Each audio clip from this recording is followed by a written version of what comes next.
Welcome back to the Best Start Guide, guys. It is clan versus clan, everybody's favorite game mode, right? So we finally get to claim Adeline. I've been holding off on claiming Adeline up to just this point. Now I'm gonna hit escape, finally claim her instead of hitting L, so that we don't have to claim her and immediately go into some other mode. We're claiming her. I already claimed um, I already claimed Eostrid. We're gonna do some gearing today. That's how I'm gonna put it. I have a lot of good speed gear that I want to put Eostrid in. I guess the first thing to do is take her to the tavern. Hopefully, I have enough potions for this. I believe if you want to properly fully ascend a legendary, you get a lot of points during clan versus clan. That's why I put it off until here. But also, you need to make sure you have enough potions. And I believe the amount you need is 21 for the colored potions and 15 of the big ones for the white potions, the superior potions. And I have just enough to fully ascend her, I think. I guess I'm about to do it or fully embarrass myself. But there we go. She is 6-star fully ascended. And we're going to gear her.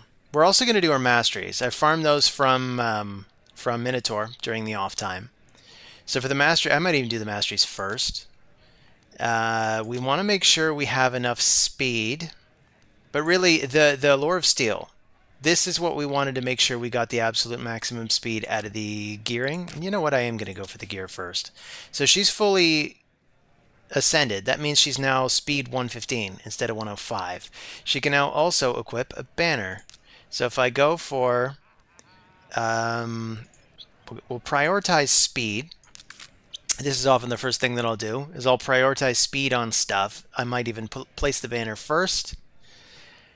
And we've got 2 that have speed on them, and that's it. Just 2. So I can probably afford to put a glyph on it. I've got up to 4-star glyphs. Maybe I'll even use one. +3. Not bad.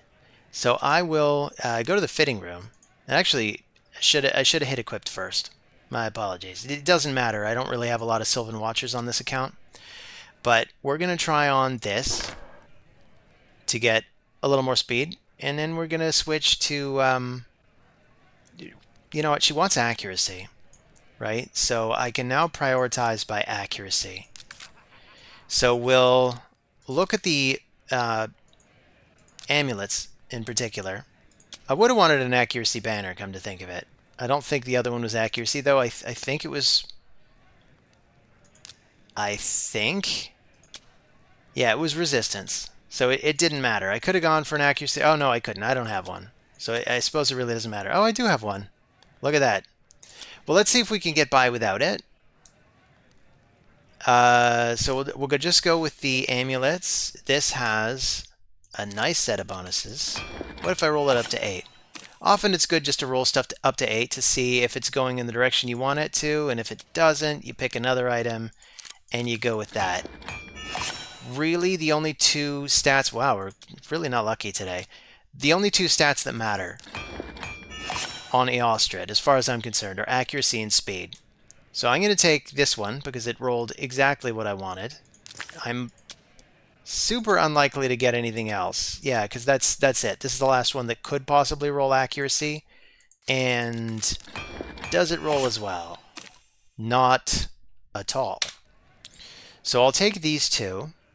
For a ring, I don't really care, but for argument's sake, I might say hit points matter. So we'll look at rings, and I'll say I want to prioritize the HP total, but I might even say HP ring. And substats, if possible, HP percent. That narrows it down to 2. So we've either got 1 guaranteed roll in the uncommon, or we can see how many we get here. If it's 0, we're going to go with the uncommon. Oh, but it's 1. That's actually pretty good then.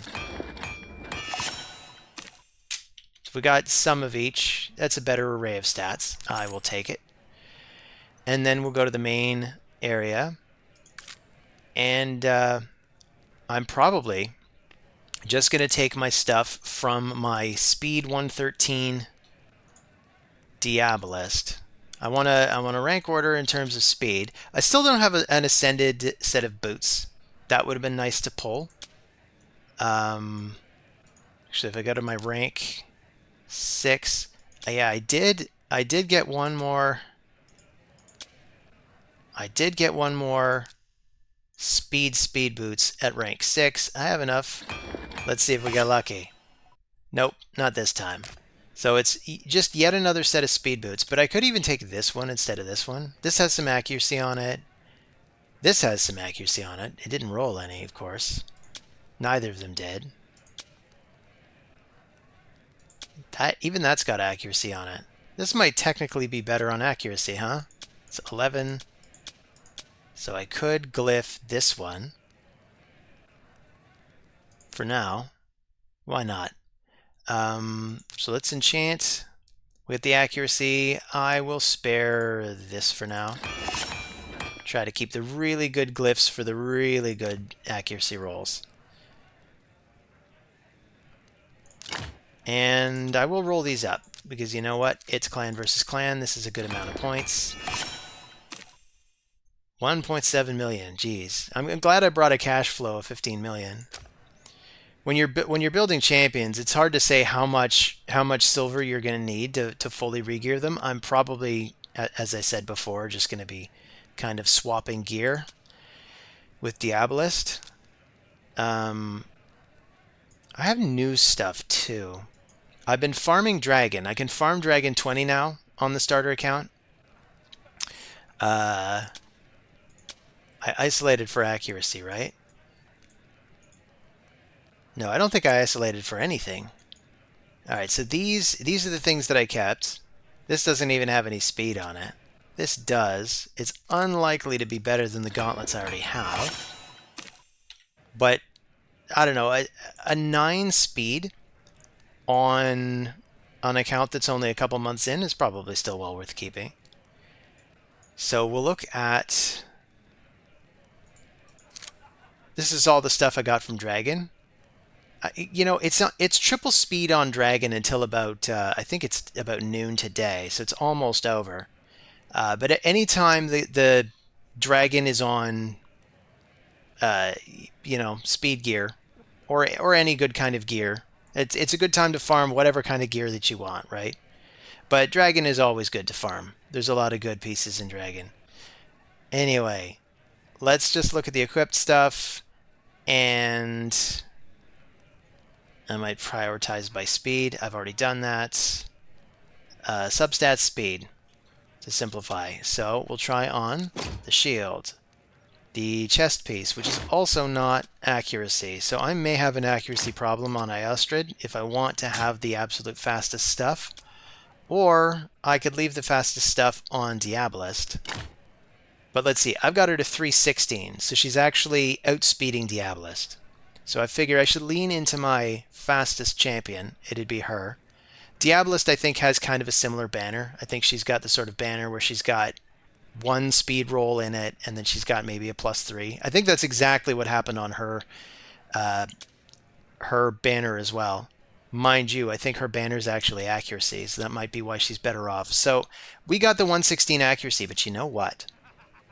We have an advantage. We have a secret weapon. And you know what that is? Here, I'm gonna equip it. It's good. We're taking it because I'm looking forward to using her in the arena. But here's the secret weapon. I have this nice little 5-star soul for her. We worked super hard to get this. Did anyone else go after this? I mean, I'm saying we. I did all of it, and by I mean I actually used RSL Helper, which is kind of broken in the last day or so.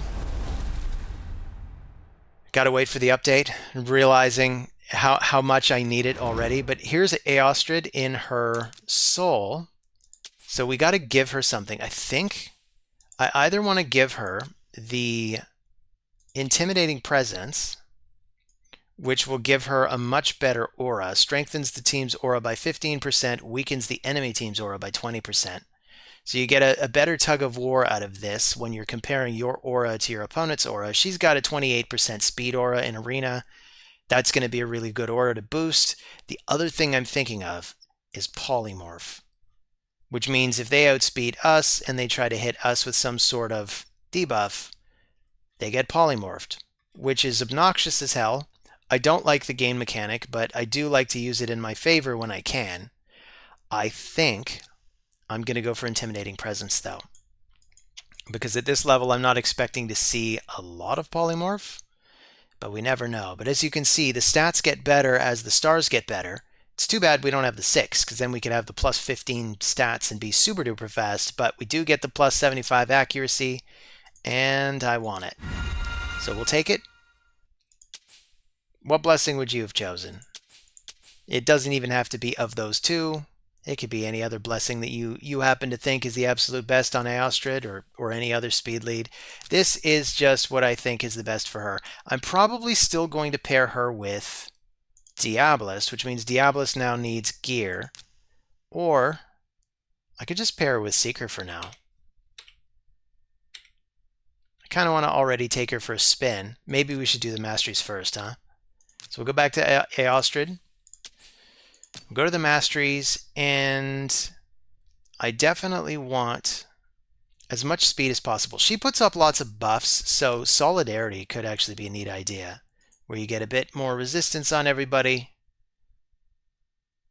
I'm actually kind of not sure where to go. We can also get more accuracy out of Eagle Eye. That's not a bad idea, eh? Also, we need to worry about the books. So you know what? I'm going to worry about the books first. How many books do we have? We have 3. And I have a lot of champions I want to give those books to. That is rough. But Sun Wukong, I think, is fully booked. He was priority 1 on this account. He's fully booked.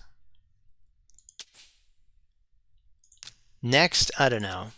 We've got Xeno. I think she's got no books. Xeno maybe doesn't need books. She's pretty good without them. I don't know. She'd probably be better with them, particularly with the Leech. You probably want a 100% chance to place the Leech. That would probably make my clan boss runs more consistent, eh? It is so difficult to get books in this game. So that said, maybe Eostrid won't be getting the books, which means she probably would benefit from Sniper.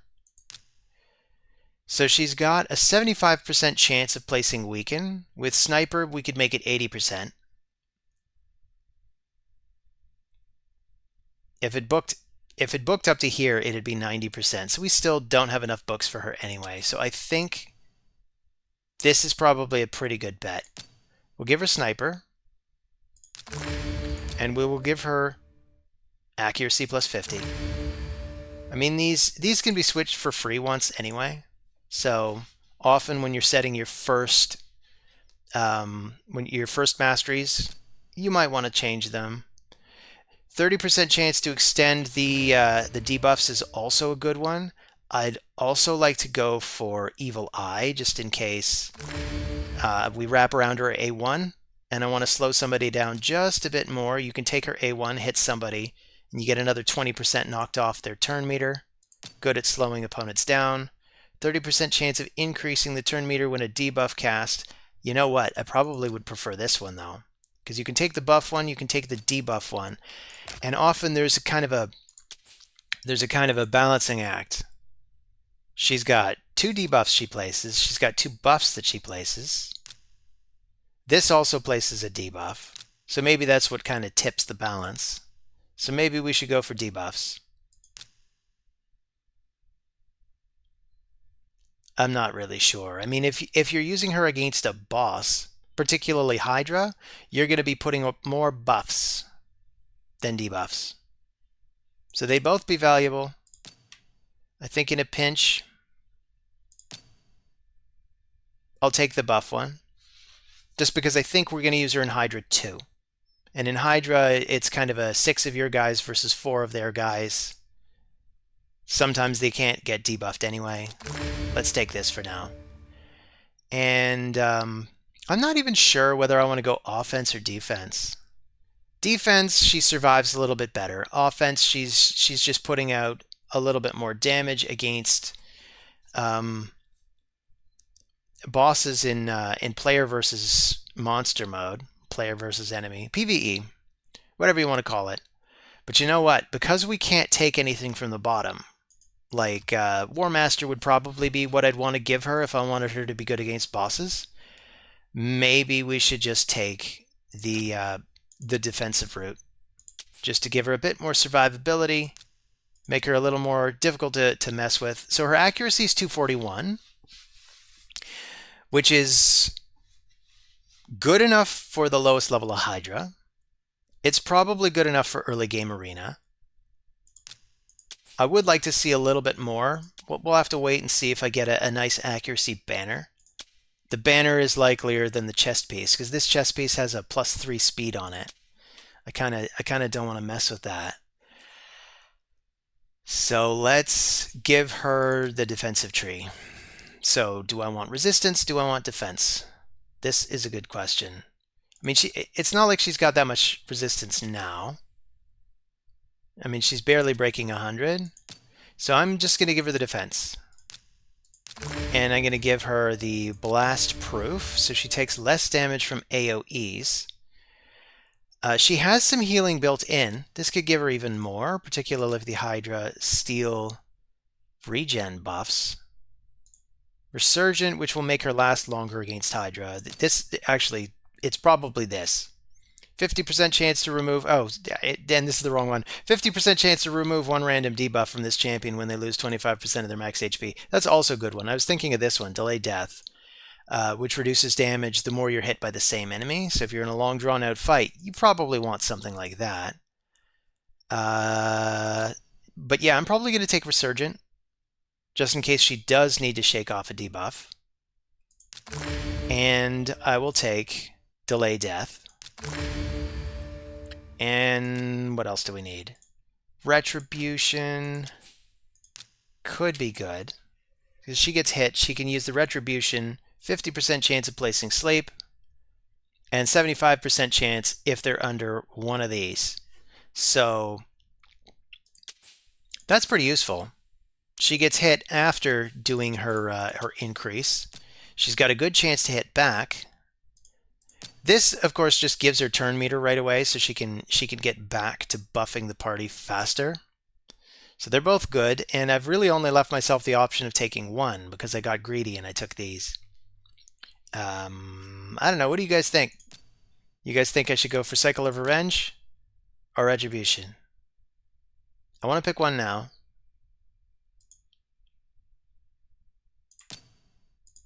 I think I'll go with Retribution, just because I think it'll be more fun to use in arena. Finally, we got Exaltant Death, which gives a bit of healing. We got increases the shield values, or increases healing that she receives. Let's increase the healing that she receives.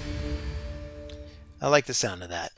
So she is fully mastered. She's not fully leveled, but it'll have to do. I've left her in a bunch of my dungeon teams, so slowly she will get there. I'd like to even try her out in the Dragon Dungeon. I might try replacing, I don't know, maybe Kale? Does that sound like a good time? Here, we'll start with the arena, because I've been meaning to use her in arena. That was the prime focus for me. Maybe the prime focus should actually be... here, let's check in as well. We'll claim this. Hey, look, it's energy. And we're over. So we might as well dive into Dragon then. And you know what? I really ought to remember to take my login bonuses. So it's day 114. Welcome to day 114, everybody. We even have Plarium points. Interesting. Oh, we've got like some pieces of Saoirse. Neat. So we can collect Saoirse when we're like 95 years old. Plarium. Jesus Christ. This Plarium points program. I mean, for free to play, I gather the idea is you just want people to start paying you oodles of money to play this game, but this is pretty disgusting, guys. It's gross. You guys need to clean up your act. Yeah, don't make me say it again. Yeah. I'm not going to get too much into that. Here, let's start with Dragon, because we only got an hour anyway. This is the team that I've been running against Dragon 20. It hasn't lost yet. Kale is usually the weakest link in the team, and that's why I'm kind of thinking of replacing him, just because he dies all the time anyway. I kind of want to try her out. She, with this aura, is going to strengthen this plus 30 speed aura. So speed in dungeons is plus 30%. I guess that's, well, something close to 40% speed. So that should be good. Let's just start. See how they do. And I'm going to start drinking my tea before it gets too cold.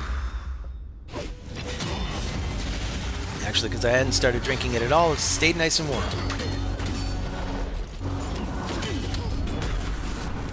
So this run with Kale took about 3.5 minutes on average.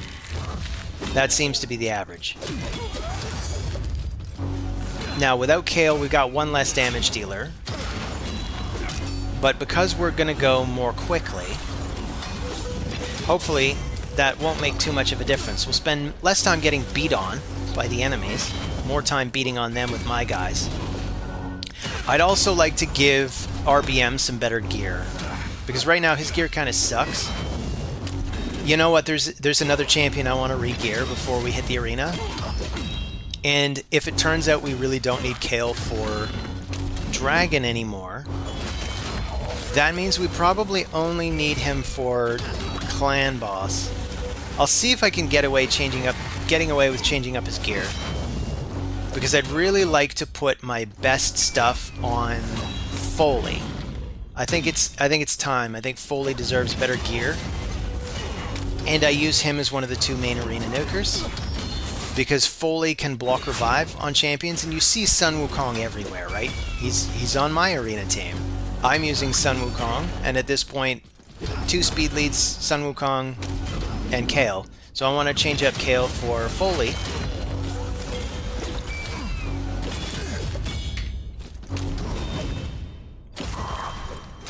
And that way I have a really rapid way of dealing with Sun Wukong. On my main account, I just use Fenax. Guys, if you ever pull an epic called Fenax from the Sacred Order, build that guy. That guy is, I think, the best epic in the game. He's my personal favorite epic. He is just nuts how good he is. Especially if you have anybody that's got ally attack. This account, the mini account, got one ally attack guy. But I'm still not going to build an ally attack team on this account yet, just because I don't think we have the resources to make it work. For ally attack, really, there are kind of two modes that I would suggest. You either switch into something with Fenax, so that Fenax is just completely murdering somebody in the ally attack. Or you go with Skullcrown and Sinesha, and you have an ally attack that hits all of your enemies at once. If you can't do one or the other of those things, you probably want to look at a different team.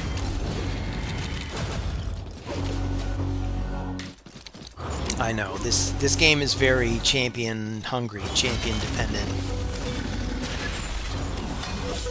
And of course there's Armand's now, kind of ruining everything. I've already ranted about him in the last 2 arena videos that I've done, so I'm going to leave him alone. This is the best start guide after all. We're not worried about Armand's. We did not go for Armand's. I'm having maybe a smidgen of buyer's remorse for that, because it looks like if you got Armand's, your account is now like 6,000% better at everything. In fact, Armand's is so broken that I think it would have just ruined this channel. Because seriously, like a best start guide with Armand's, that's like, here's a best start guide with cheating. Here's a best start guide if you start with $1 million. At that point, you don't need a guide. You're cheating. So this was a lucky one. We got an Ancient Shard. And we didn't get any speed gear. But anyway, this is how I've been farming speed gear. This is maybe ever so slightly slower than the version with Kale. I might just keep it because the Eostrid can actually use the experience and slowly level up some more. It's not like it'll gain her any more speed. But I do like that. So let's go to the arena. No. I said I wanted to take a look at Foley. So here's Foley's gear as it is. Actually, Foley's gear is not terrible. I guess what I've done is I've got 2,700 attack. I don't love this number. I'd want to see this at least 4,000 at this point. The crit rate is good. I'd love to see a little more crit rate as well. The crit damage is decent as well. But I didn't exactly have the best pieces to choose from. Like, this is a defense percent, which really provides very little value to this guy. I really needed this to be attack percent. This is speed. I'd also love to get enough speed on everything else that I could give him attack boots. So attack percent here and attack percent here could well increase this attack number by a lot. I mean, it could damn near double it. But we need the right pieces. So either I can give up on the idea of using Savage pieces. I could start taking stuff from Sun Wukong as well. I don't love that either because Sun Wukong's stuff is very nice. I like the balancing here. He's got 4,700, almost 4,800 attack. And he's got 260 accuracy. It's really difficult to complain. The speed's not great. I'd love a little more speed. I can take a look at what else we got on this account, come to think of it. We can start with Sun Wukong because I am under the impression that I got a new piece, and unfortunately I went through them too quickly last time, but I think there's a new piece. Yes, here it is. Crit damage with crit rate as a substat, with accuracy as a substat, and it's an accuracy piece. So I'm going to roll this straight up to 16. I'll almost never just trust a piece to just get rolled straight up to 16, but I don't have anything anywhere close to as good as this. But this, if we go to the fitting room,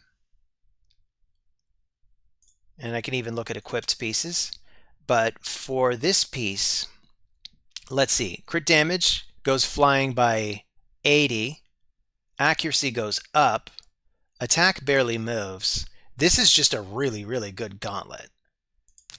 Now it's not from Savage, so now I have to take another piece from Savage, which is going to make it harder to put Savage on Foley.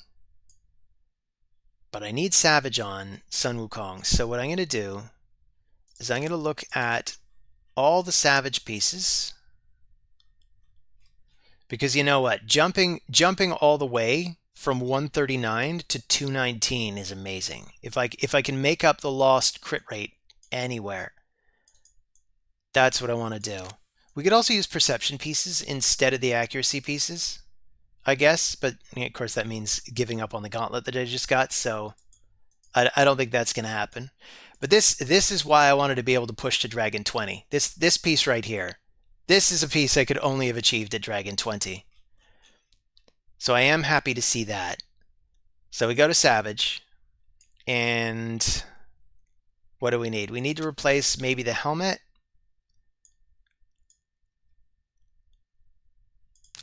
Maybe. So we could maybe take that helmet. I'm wondering what else has. We'll just make sure whatever it is has crit rate on it. So these have crit rate. That's a 10. And that's a 10.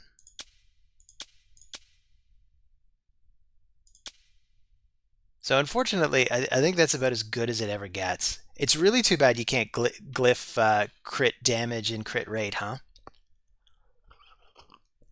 I wonder why that is. I wonder why we can glyph everything else, but we can't glyph crit rate.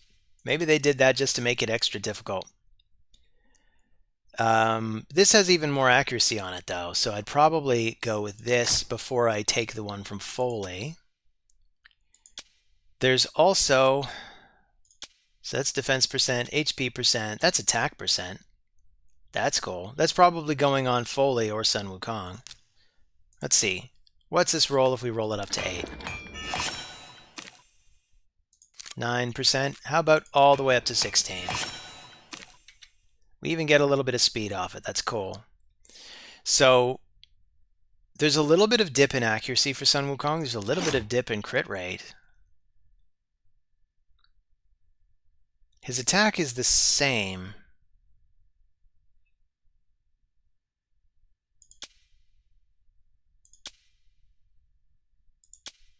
So what if we took this off? Then the crit rate drops. So this is the kind of stuff that I play around with. We'll take that off. Because I think I want to keep the attack percent piece for Foley. Just comparing the two, I think this is actually an attack percent piece and not an accuracy piece. So I think I took the exact right kind of piece for Sun Wukong already. So maybe we'll switch to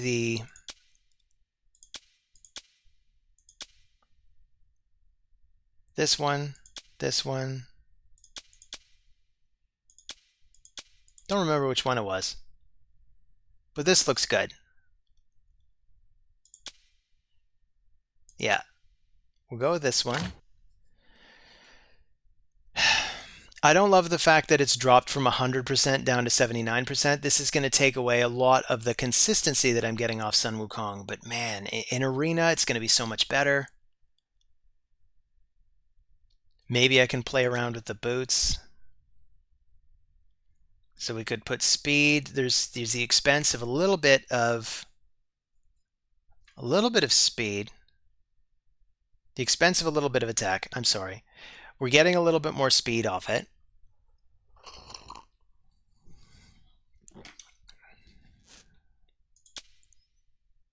Dang, there's some good pieces here. I can even prioritize by crit rate just to see what the best pieces are. So I could try to jump as much as possible. So I mean, I could start stealing pieces from Foley to try to make sure Sun Wukong gets them. Like if Sun Wukong just took this one instead. We get back up to 90%. There's this shield. He could get to 93%.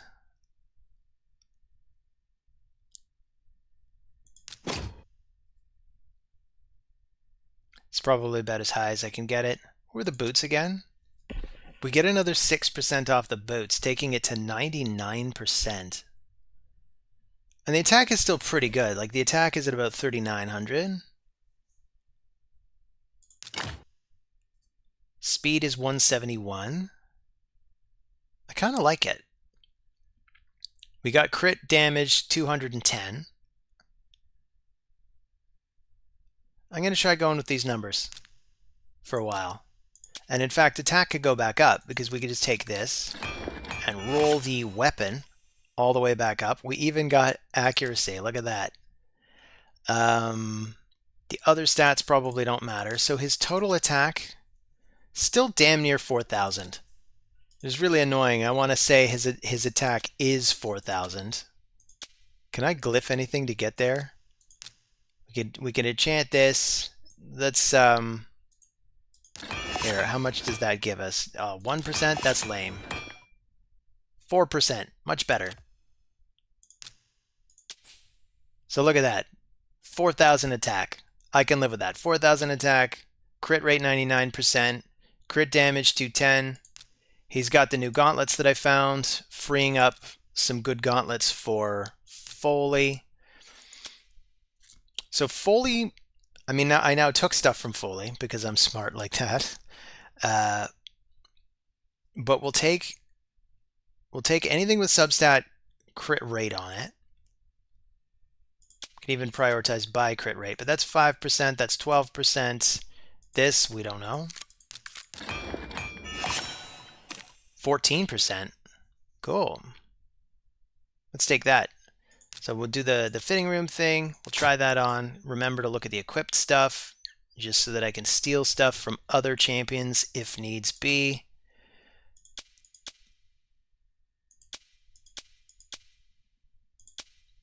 So this shield looks pretty good. We got 12%. That's got 14%. 11%. We don't know yet. No, not 12. 8. And that's 15%. And that is whatever it's going to turn out to be. 7%. Okay, so what was the best one? Was there 16 somewhere here? No, that's a 14, so I guess 15 was the best one. So that's already got us to 91. That's pretty good. So we have a full set. Although, again, I want to change the chest piece. I don't like the chest piece. Which means we could go for the attack boots. I think they didn't have crit rate on them. But they were attack percent. It was these ones. Oh, but they're only 4 stars. And actually, we have a 5-star. Cool. But these come with speed on them. So we're either dropping 40 speed or we're dropping 28 speed.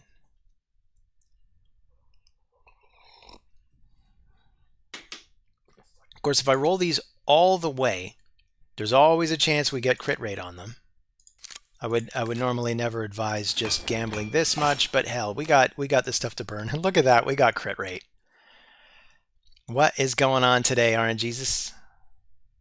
You got a crush on me? So we'll take the boots. I like this increase in attack. We're getting an increase in crit rate. The crit damage is very close to the same. I want a chest piece, and it can really come from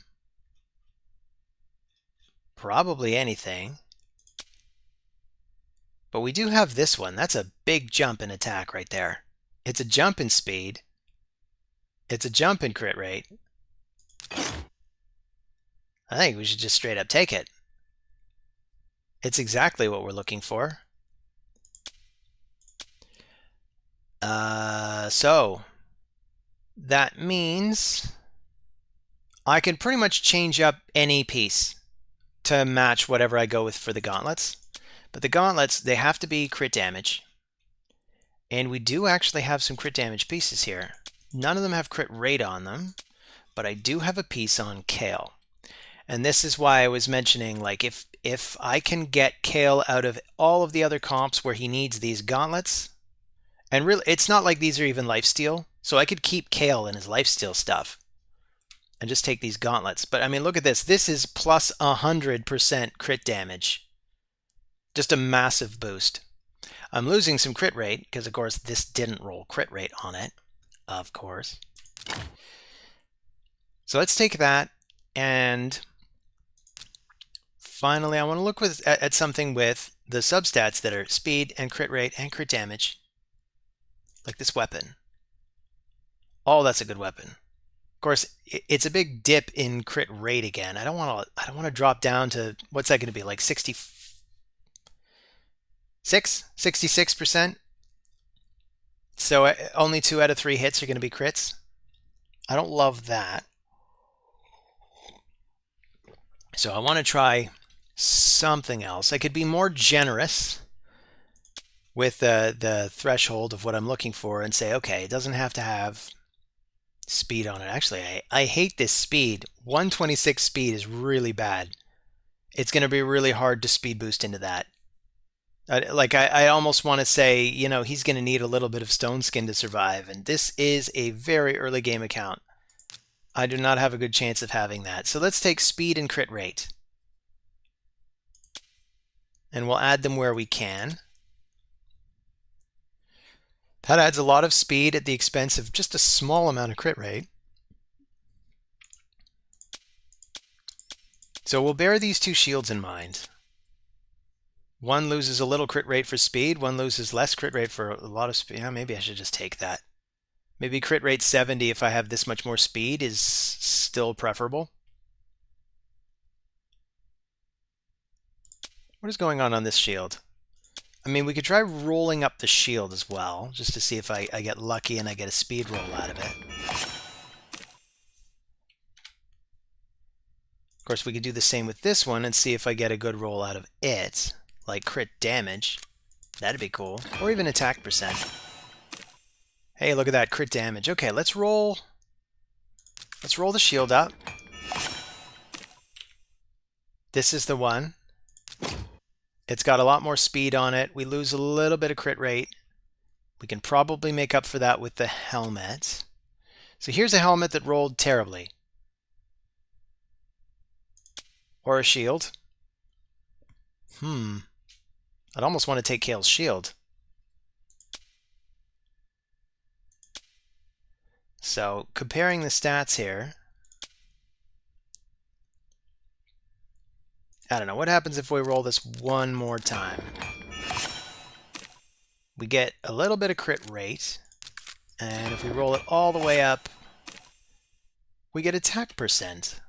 Well, now it's starting to look like a good piece. We get a little more speed out of it. Crit rate almost doesn't move. Attack actually gets better. We now have a lot of congruity here. We've got a 4-piece Savage set. We've got 2 pieces of Cruel, which means he's ignoring 30% damage. I could take a look at the jewelry, the accessories. We want attack, we want speed if possible. So let's go with primary crit damage, let's say. We probably already have the best piece. This is what he's got. Oh yeah, he's in the same faction as Kale, so he could just straight up take Kale's stuff if needs be. But it looks like he's already got the best piece that I could possibly roll up, so I won't waste any resources on that. We'll instead look at attack pieces from banner and rings. This has less speed on it. He's already getting a lot of speed from his banner. So I think I don't want to touch the banner, and it looks like he's already got the best ring, honestly. He's got attack with some attack percent on the substat. We could even give it a bit of enchantment just to try to pad his attack just a little bit more. How are his stats?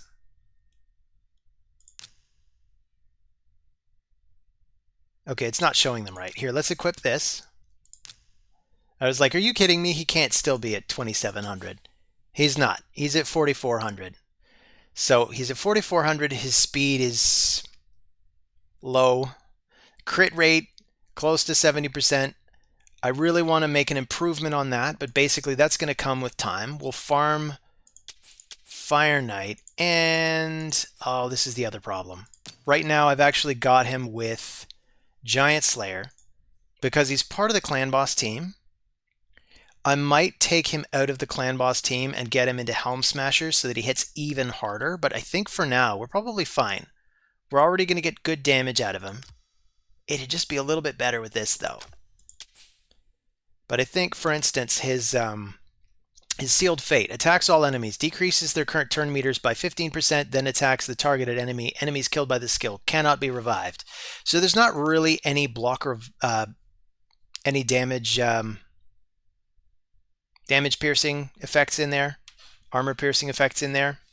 Whenever this enemy places a stun, freeze, sleep, provoke, debuff on this champion, instantly removes the debuff, heals this champion by 20% of their max HP, and boosts their turn meter by 50%. So that's kind of what we're hoping for. They try to crowd control him, and he just kind of cuts in and starts knocking them apart with this stuff. So he's got 30% ignore armor. With Helm Smasher, it'd get up to 55%, which would be cool. But we don't have that. So we're just going to go to the arena, and we're going to see what we get. So it's time to update our main team.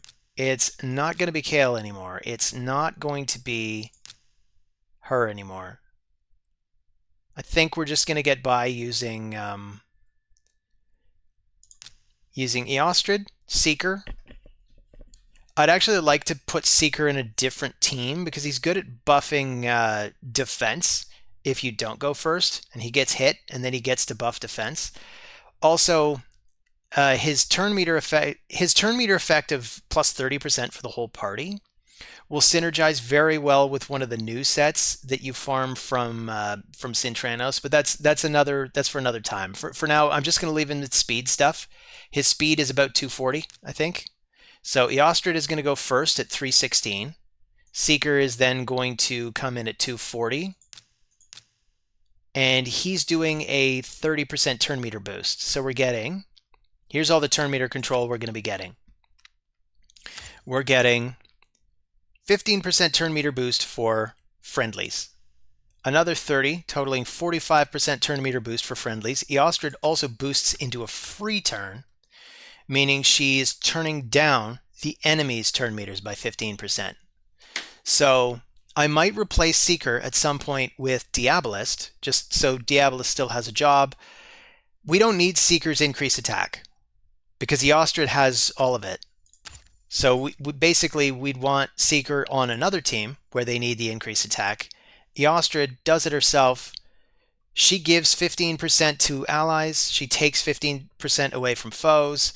Diabolist gives 15% to allies, takes 15% away from foes. So you get the 30-30. Right now we're getting the 45-15.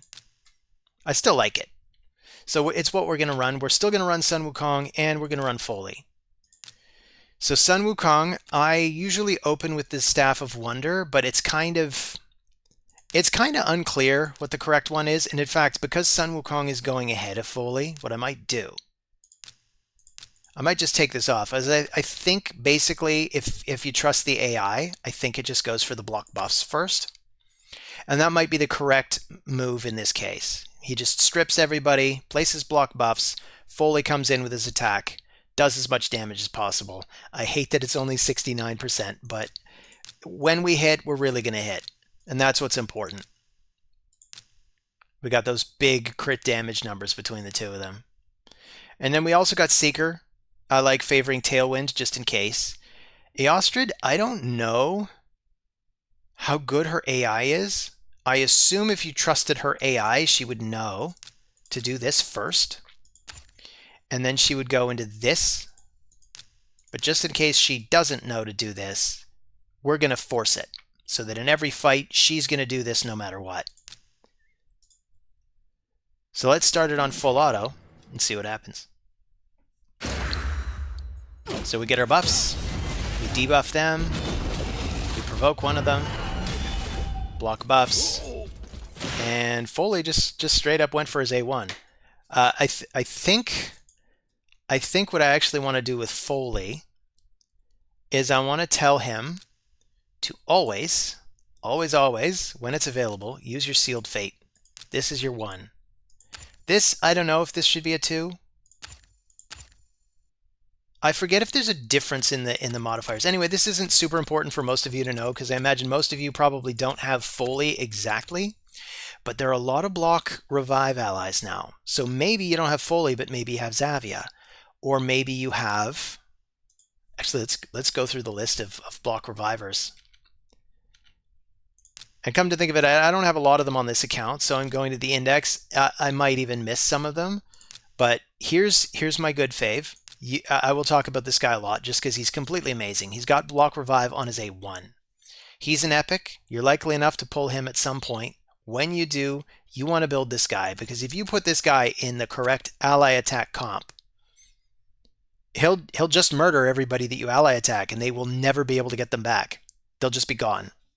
If you want to see me make a video about such a team, I've been meaning to make one. I think I've made one already using Fenax. I think I called it the Fenax 5. But I've been meaning to make another one now that I have even more ally attack options on my main account.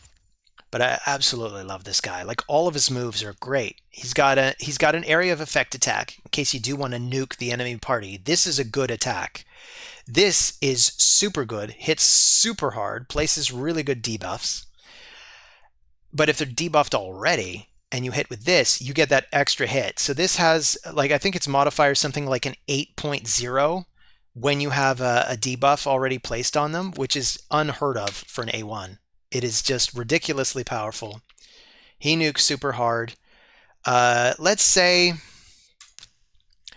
you got super unlucky and you just never got any block revive champions. Well, guess what? Conqueror is farmable from the very first area of campaign, and he's got block revive on one of his moves.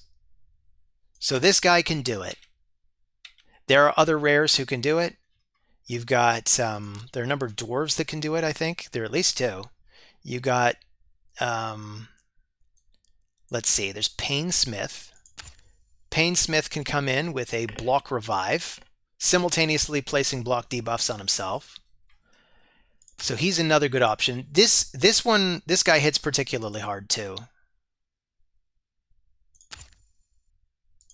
I think. I can't remember what his modifiers are. Madman, is he one of them? No, it's not Madman. It's Beast Wrestler? Yeah, it's Beast Wrestler. Comes in, enemies killed by this skill cannot be revived. And his passive, damage increases damage inflicted by 50% of the first hit on each enemy. Okay, so that means basically you start a fight, it's going to be his first hit on an enemy. So you can start the fight, come in with this, with a block revive, and he's getting a 50% damage bonus for that first hit, which could be really cool against most champions that aren't Sun Wukong. That's the unfortunate thing, is that really against Sun Wukong, you probably want a magic affinity champ, or at least not a force affinity champ, but this guy's force affinity. Who else can I think of? I mean, there's a Void Legendary, of course. You got an Ithwi Blood Twin. I absolutely love this guy. Don't have him, but man, would love to have this guy because his passive just gives him block revive. Enemies killed by this champion cannot be revived. What a passive. What a champion. I'm trying to remember who else even has stuff. There's a legendary Shadowkin. Again, these are kind of the harder to get ones. But I guess the point's been made. There are a lot of champions that can block revive. He can kind of block revive without even making an attack. Using this one. You can revive one of your own guys and block a revive on a guy at the same time. Out of curiosity, just on this exact account, who do we have that has block revive? It's a debuff, and it's the Phoenix-looking one. This one, with the lock on it. Oh yeah, Armiger. How did I forget Armiger? Like, of course Armiger has it. And Armiger's maybe like one of the two best uncommons in the game. The other being Shield Guard, of course. I'm actually in the midst of working on acquiring all of the masteries for Armiger, but Armiger is another option. You could build him to be super nuky. You probably want to do that with him anyway, just so that you can target bosses. You could use Armiger in a pinch. He might be even easier to acquire than Conqueror. He's the right affinity to be hitting a Sun Wukong. Honestly, you could probably use Armiger to get the job done. So basically, if you're looking for a block revive champ, the game does provide. But I got really lucky. I do have to admit that. So we'll go back to the arena and we'll do another couple arena fights. And it's almost lunchtime here. I'm probably going to want to break and have lunch with my girlfriend. But let's do a couple more fights before I leave you guys. So I'm just gonna go full auto and see what happens with the presets now. So we get the Weaken. I'd love to put War Maiden into this comp, come to think of it, if she'll fit, because then of course we'll get decreased defense and Weaken. We'd have everything. If you happen to have Deacon I think is like maybe the most OP champion to pair with the Eostrid. Deacon is in the Sacred Order faction. He's this handsome fellow. And man, I mean, look at this. He's got speed in all allies by 19%. I've gone over this guy before. I know. I apologize that I'm going over him again, but this is one of my favorite epics. And in fact, this whole faction, I love this faction. You got Mordecai, one of the best spider champs. You got Fenax, one of the best arena champs. You got Deacon, like one of the best universal support champs. Cardinal, probably the best arena revive champion, or certainly right up there. Godseeker Neri, like universally useful. Inquisitor Shemael, completely unique and extremely useful at Hydra. Lightsworn. Lightsworn is amazing at all kinds of content, good at Fire Knight, good at any content where you're regularly getting your party wiped. He can just sort of make sure that doesn't happen. He's got decreased speed and decreased attack all on one move, and it's at 100% rate. It is very hard to get 100% decreased speed from anything in this game. And he's got like a triple hitter on his A1. So again, perfect for Fire Knight. That's like literally any Void Epic from this faction, and you're good. You got Sanguina is amazing. Um, who else here is amazing? Anchorite's pretty amazing as well. Laudric is decent. Carlinia, we actually have Carlinia. I don't know if she's amazing though. I wouldn't say that I'm amazed by Carlinia, but I do kind of like the way she works. The way she can like place HP burn on her A1. That's cool. That is actually very cool. I've been meaning to build her out for Hydra. Maybe she needs to go back on the list of priorities. Anyway, so we'll go. You know what? This I just noticed the Altar of Souls has something. It has something, but no, nothing interesting. Not for this account. And actually, you know what? You know what? A good way to kind of wind down the account for the day. We do actually get the Soul Summon pool. Do we have any of the legendaries that are featured? We have exactly 0 of the legendaries featured. Like, there's Deacon, there's Shamail.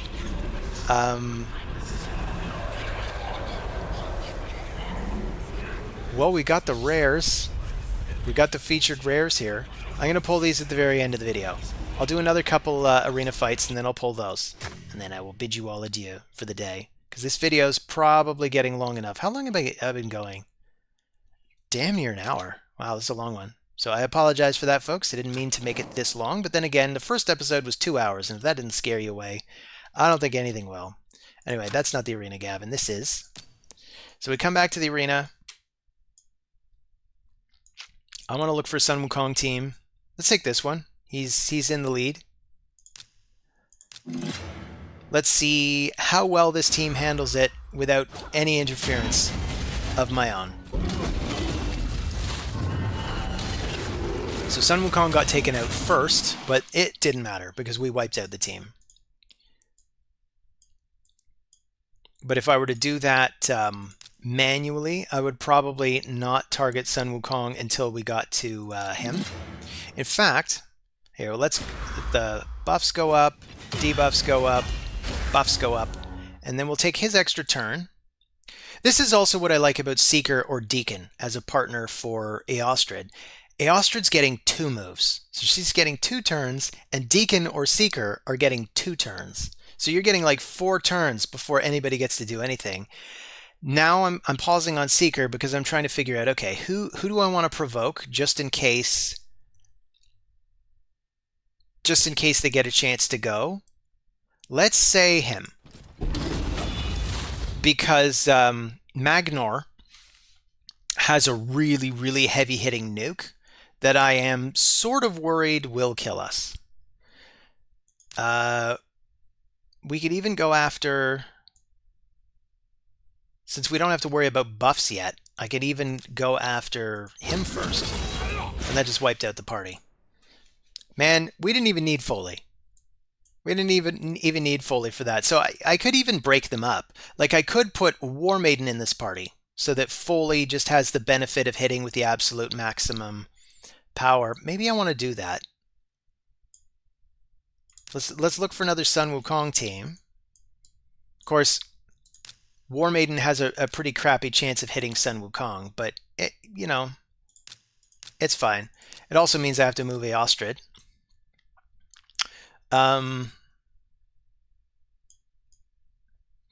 Where's my War Maiden?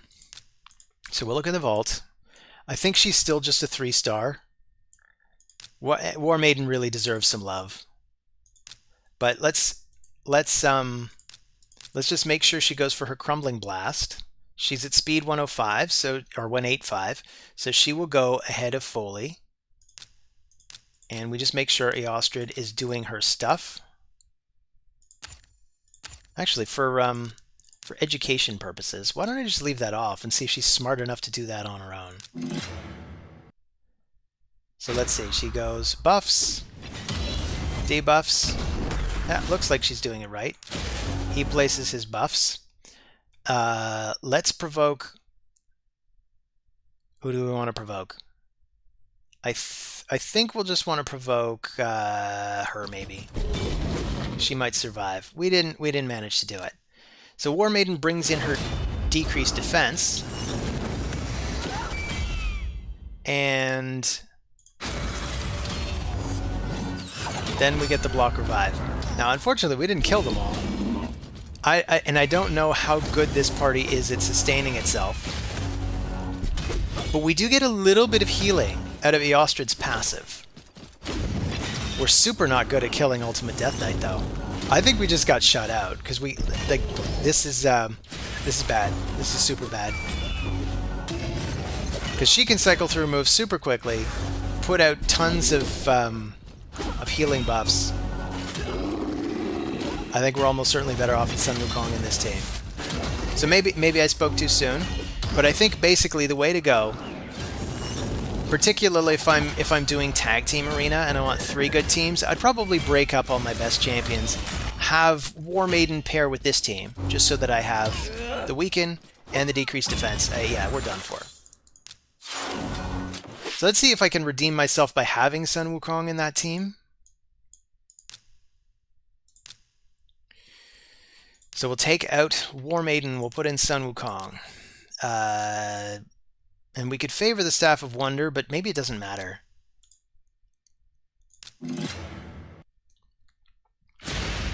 So she puts up her buffs, debuffs, buffs. We could try to provoke her again.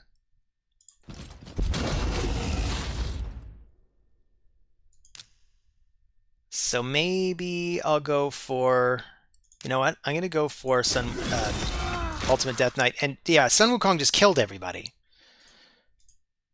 What a champion, guys. Sun Wukong is a boss. That's all I will say. Oh, here's a super dangerous one. You got Mortu Macabre. I frequently will just straight up refuse to fight teams with Mortu Macabre unless I'm completely prepared. What I think we can do, and I was expecting him to be in Stone Skin. He was not. But basically, if you come in and you see the Mortu Macabre in Stone Skin, you can always come in and use the Wonder Staff off Sun Wukong. Again, if you have Sun Wukong. If you didn't use the Sun Wukong code, then I'm sorry. You'd have to use another strategy. There are other strategies to deal with Stone Skin foes, but right now I'm just working with Sun Wukong. Let's try to provoke her. We could also provoke Mortu Macabre, come to think of it, because he's another dangerous foe. But I would absolutely use the Staff of Wonder on him. And if he was in Stone Skin, he'd just get turned into a sheep. But if he's not, he can probably just straight up wipe out the party. Then you've got these solo paragons, right? People who are deciding they're going to be funny. Sometimes they start off in Stone Skin. This one didn't, actually, but they'll start off in Stone Skin, and then they'll put Unkillable on themselves. If you have Sun Wukong, of course, you don't care. You're going to destroy him anyway. We have switched tiers, and we're fighting the same team again. That's hilarious. Let's just take it.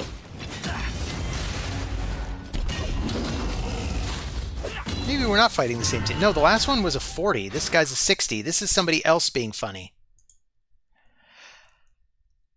Anyway, I mean, I think I've made the point.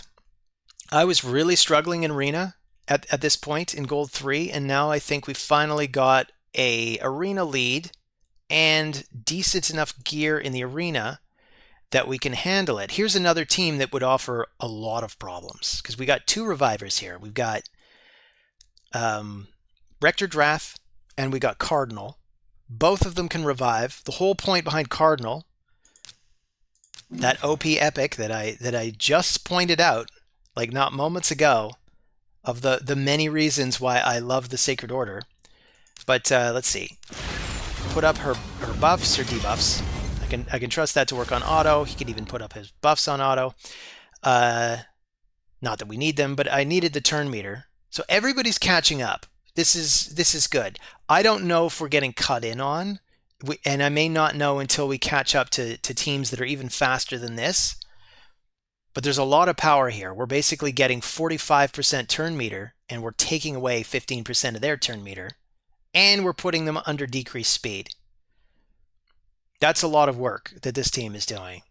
So I want to try to provoke someone. For argument's sake, let's say her.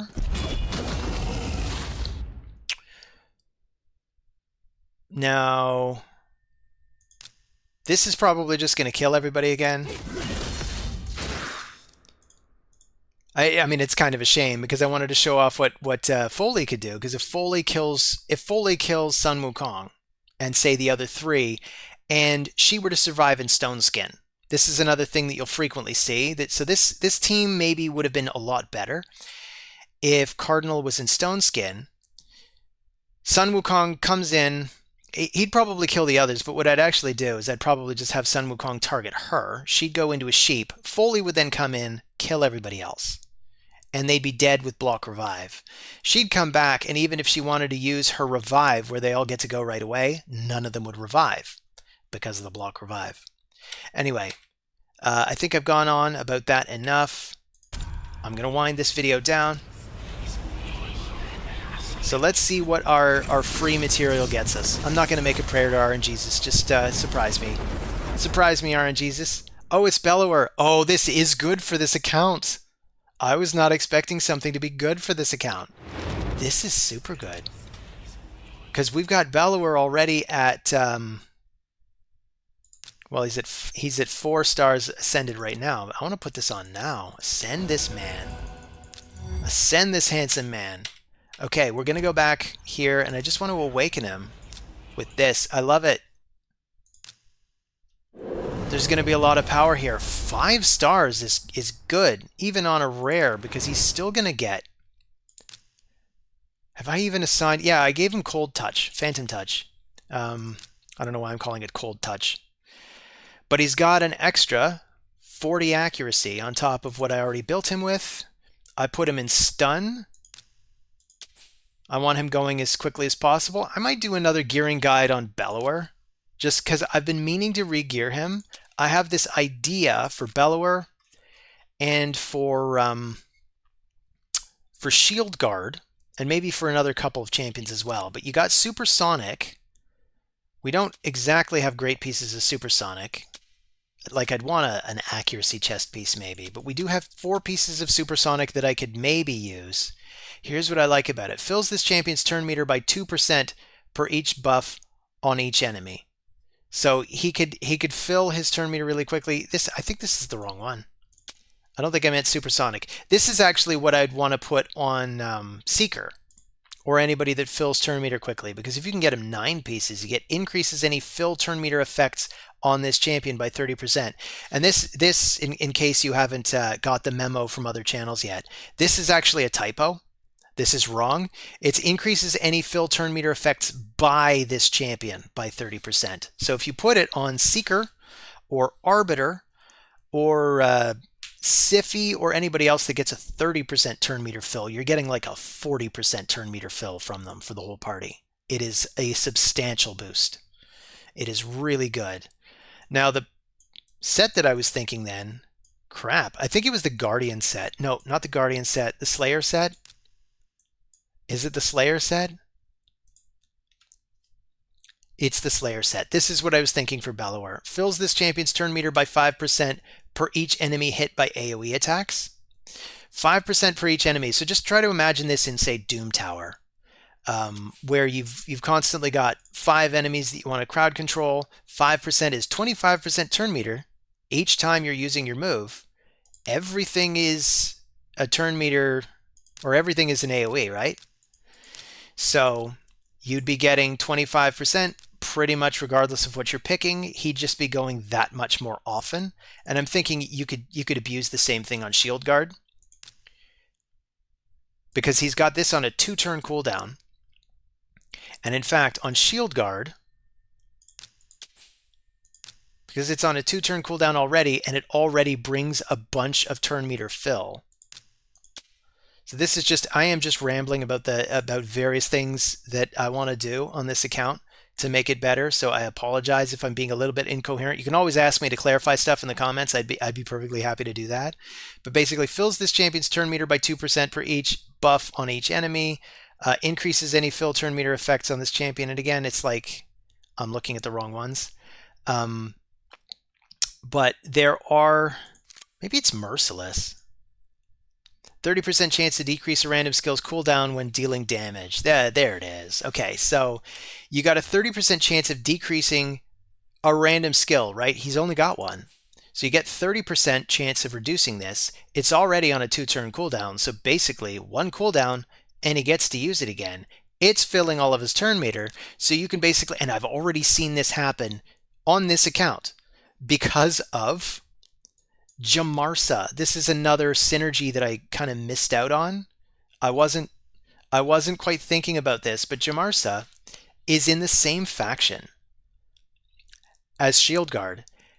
And she's got this random 20% chance of decreasing the cooldown. This is whenever any ally uses it. So you can always pair them because they're always together. They're in the same faction. You can use them in faction wars. You can use them on an arena team. If you wanted a mono faction arena team. She's even got the defense aura, which is kind of perfect for a defense team, and he's defense based. So you've got the 30% chance of decreasing the cooldown from him. You got a 20% from her. From masteries, you can then get a 30% here. So that's a 30% and a 30% and a 20%. Oh, and you can get another 5% from here. And finally, if you are far enough ahead in the game, you can get refresh accessories, and those can give you another 5% chance of reducing a cooldown. I did the calculations, and it means there's like a 70% chance or close to that he just gets to repeat his attack over and over and over again. So it wouldn't be that weird for you to hit an enemy with your AoE 4 or 5 times in a row before going back to your A1 and then having to wait for your turn meter to fill. And if he's fast enough, it's just still not going to be that long. He'd be doing bonkers damage, and he's an uncommon, and this is why I say he's one of the 2 best uncommons in the game. And of course, Armiger needs no introduction. You know, there's this guy. But anyway, that's all I got for you today. I apologize for getting really rambly at the end there, but it's always a pleasure to see you guys.